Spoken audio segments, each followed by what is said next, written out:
Assalamualaikum warahmatullahi wabarakatuh. Selamat datang di perkuliahan Biomekanika Olahraga. Kali ini kita akan melanjutkan video sebelumnya pada mata kuliah Biomekanika Olahraga yang membahas mengenai kinetika linear. Di pertemuan sebelumnya itu sudah dibahas mengenai hukum Newton 1 ya. Sekarang kita akan membahas mengenai hukum Newton 2 dan hukum Newton 3. Baik. Nah, uh, apa yang menyebabkan sebuah benda itu dapat mengalami percepatan? Percepatan di sini bisa dua hal ya. Bisa semakin cepat atau semakin lambat. Bisa dari diam menjadi bergerak atau dari gerak menjadi diam. Misalkan kita ambil contoh di mana benda tadinya diam menjadi bergerak begitu ya. Nah, untuk meningkatkan percepatan sebuah benda, katakanlah bola gitu. Misalkan kita sedang bermain bola, untuk meningkatkan percepatannya supaya percepatan bola semakin besar, maka yang perlu kita lakukan adalah meningkatkan resultan gaya yang kita berikan pada bola tersebut. Ya. Ketika kita menendang bola tersebut dengan gaya yang semakin besar, maka percepatan yang dialami oleh bola tersebut juga semakin besar. Misal, jika kita meningkatkan jumlah gaya yang bekerja pada bola menjadi 2 kali lipat, maka percepatan bola menjadi 2 kali lipat juga. Jika kita memberikan gaya yang besarnya 3 kali lipat dari gaya yang awal, maka percepatan juga menjadi 3 kali lipat juga. Jadi dari sini kita bisa ambil satu kesimpulan bahwa percepatan yang dialami oleh sebuah benda itu sebanding dengan resultan gayanya. Itu ya, jadi percepatan sebanding dengan resultan gaya. Nah, bagaimana dengan massa? Di pertemuan selanjutnya, di pertemuan sebelumnya sudah kita bahas mengenai massa. Massa itu dia memiliki dua arti ya. Yang pertama adalah inersia. Yang pertama adalah jumlah materi. Massa itu menggambarkan jumlah materi yang dimiliki oleh sebuah benda. Dan yang kedua adalah inersia atau kemalasan yang dimiliki oleh sebuah benda. Kemalasan benda untuk merubah keadaan geraknya. Itu adalah yang berkaitan dengan massa. Sekarang bayangkan kejadian seperti ini, tentu saja tidak usah dilakukan ya.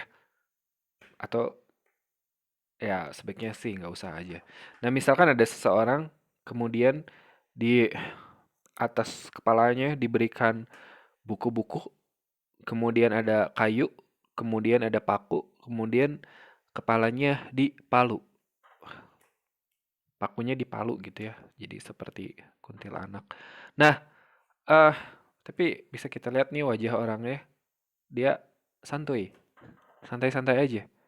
Kenapa? Padahal dia diberi gaya yang ya cukup besar karena ada paku harus dimasukkan ke dalam kayu kan. Artinya gaya yang diberikan ketika memukul paku itu tentu sangat besar. Tapi kenapa si perempuan ini santai-santai aja? Nah, kenapa bisa begitu? Karena di antara kayu dan kepalanya itu ada banyak buku yang tentu saja masanya besar. Bukunya pun adalah buku fisika ya, physics tuh. Maka masanya besar. Ingat, massa itu berkaitan dengan inersia atau kemalasan suatu benda. Tadinya sistem ini semuanya dalam keadaan diam. Kemudian diberi gaya, tapi karena masanya besar, massa buku-buku itu besar, buku-buku itu malas untuk bergerak ke bawah. Dia memiliki massa yang besar, sehingga malas untuk bergerak ke bawah, sehingga percepatan yang dialaminya menjadi kecil. Coba bayangkan kalau bukunya diganti dengan selembar kertas HVS aja. Tentu saja pukulannya bakal terasa. Begitu ya. Jadi massa dari buku tersebut itu menghambat dari percepatan gerak. Ya. Jadi massa dari buku ini itu menghambat percepatan gerak. Nah, dari situ bisa kita atau ini ada contoh lain. Ada seseorang yang mendorong dua jenis mobil yang berbeda ya. Orangnya sama ya. Artinya dia memberikan gaya yang sama. Tapi yang pertama mobilnya kecil, 700 kg. Yang kedua mobilnya besar, 2600 kg. Kira-kira mobil mana yang lebih mudah untuk bergerak atau mobil mana yang mengalami percepatan yang lebih besar? Tentu saja jawabannya adalah mobil yang kecil. Walaupun gaya yang mendorongnya itu sama, ya. Kenapa bisa begitu? Karena masanya lebih kecil. Massa lebih kecil artinya percepatan menjadi lebih besar. Begitu. Jadi, kalau tadi gaya itu sebanding dengan percepatan atau percepatan itu sebanding dengan gaya, percepatan sekarang berbanding terbalik dengan massa. Nah, kedua kesimpulan tersebut kalau kita rangkum menjadi hukum 2 Newton. Hukum 2 Newton berbunyi bahwa percepatan yang dialami oleh suatu benda itu sebanding dengan jumlah gaya yang bekerja pada benda tersebut, tapi berbanding terbalik dengan massa benda tersebut. Jadi A sama dengan sigma F per M. Sigma F itu artinya adalah jumlah gaya dan M itu adalah massa. Sekarang kita ambil sebuah ilustrasi ya. Misalkan ada sebuah balok. Ketika dikerjakan gaya oleh tangan pada balok tersebut, maka ada percepatan. Baloknya 1, gayanya 1, maka 1/1 adalah 1. Gitu ya. Asumsinya nggak ada gaya gesek nih. Atau gaya gesek kita abaikan dulu. Nah, bagaimana jika gaya mendorongnya itu menjadi 2 kali lipat? Jika gayanya menjadi 2 kali lipat, sedangkan massanya tetap 1, maka baloknya akan menjadi lebih cepat nih kan, tangannya 2 nih. Ya, oke, di sini tangannya 2. Ini yang menggambarkan bahwa gayanya itu lebih besar lah dari yang tadi, 2 kali lipat begitu. Nah, maka percepatannya menjadi 2 kali dari yang tadi. Nah, sekarang bagaimana kalau tangannya 2, tapi massanya juga 2? Gayanya juga 2, tapi massanya juga 2. Maka percepatannya akan sama dengan yang pertama. Karena 2 dibagi 2 adalah 1. Jadi itu ya, untuk menggambarkan hukum Newton. Bahwa semakin besar gaya, semakin besar percepatan, tapi semakin besar massa, semakin kecil percepatan. Mari kita bahas sebuah contoh soal. Nah, misalkan pada kasus bola yang ditendang. Misal ya, sebuah bola bermassa 500 gram itu ditendang dengan gaya sebesar 2 Newton. Jika gesekan bola dengan rumput adalah 0,5 Newton, jadi ada bola massanya 500 gram, kemudian diberi gaya tuh, gaya F sebesar 2 Newton. Nah, tapi ada gaya gesek dengan rumput ya, sebesar 0,5 Newton. Bolanya eh, akan tetap bergerak ke depan, ada percepatan. Pertanyaannya tentukan besar percepatan tersebut, gitu ya. Jadi yang pertama kita lakukan ya tinggal hitung dulu jumlah gayanya. Gaya dorongnya adalah 2 Newton, sedangkan gaya geseknya adalah 0,5 Newton. Jadi bisa kita kurangi sebesar 1,5 Newton. Percepatan tinggal dihitung dengan hukum 2 Newton, bahwa A sama dengan sigma F per M, sigma F-nya adalah 1,5, dan masanya tadi adalah 500 gram ya, ini dibikin ke kilogram, jadinya 0,5. Jadi 1,5 dibagi 0,5 itu sama dengan 3 meter per sekon kuadrat. Itu ya, itu adalah mengenai hukum 2 Newton. Sekarang kita lanjut. Mungkinkah kita bisa menyentuh sesuatu atau menyentuh seseorang tanpa tangan kita tersentuh oleh sesuatu tersebut? Jawabannya sudah jelas tidak mungkin. Ketika kita menyentuh sesuatu, maka sesuatu itu akan menyentuh kita juga. Tidak mungkin kita menyentuh sesuatu, tapi sesuatu tersebut tidak menyentuh kita. Kita tidak tersentuh oleh sesuatu tersebut, begitu. Itu tidak mungkin. Nah, artinya apa? Jadi, tidak ada gaya yang bekerja sendirian. Setiap gaya adalah bagian dari sebuah interaksi satu dengan yang lainnya. Ada gaya aksi, selalu ada gaya reaksi. Jadi gaya itu selalu berpasangan. Gaya aksi dan gaya reaksi. Nggak kayak kamu, selalu sendirian. Nah, begitu ya. Jadi, selalu berpasangan tuh. Mari kita lihat seorang petinju yang ototnya kuat. tenaganya besar, makannya banyak. Berarti dia mampu menyimpan energi yang besar dan ototnya kuat begitu, sehingga dia mampu mengeluarkan tenaga yang besar. Mungkinkah dia memukul sebuah sasak tinju dengan gaya yang begitu besar? Jawabannya adalah mungkin. Katakanlah berapa ratus newton begitu. Jawabannya adalah mungkin. Nah, pertanyaan berikutnya adalah, mungkinkah si petinju ini memukul kertas dengan begitu keras, dengan gaya 1000 newton begitu, 100 newton atau... Nah, jawabannya adalah tidak. Kenapa? Kenapa seorang petinju bisa memukul sasak tinju dengan gaya yang begitu besar, tetapi tidak bisa memukul kertas dengan gaya yang begitu besar? Padahal padahal ini petinju yang sama begitu. Kenapa? Karena sasak tinju mampu memberikan gaya reaksi yang besar, sementara kertas tidak mampu memberikan gaya reaksi yang besar. Ingat, gaya itu selalu berpasangan. Ketika si petinju ini memukul sasak tinju, maka si sasak tinju ini pun memberi gaya pada petinju.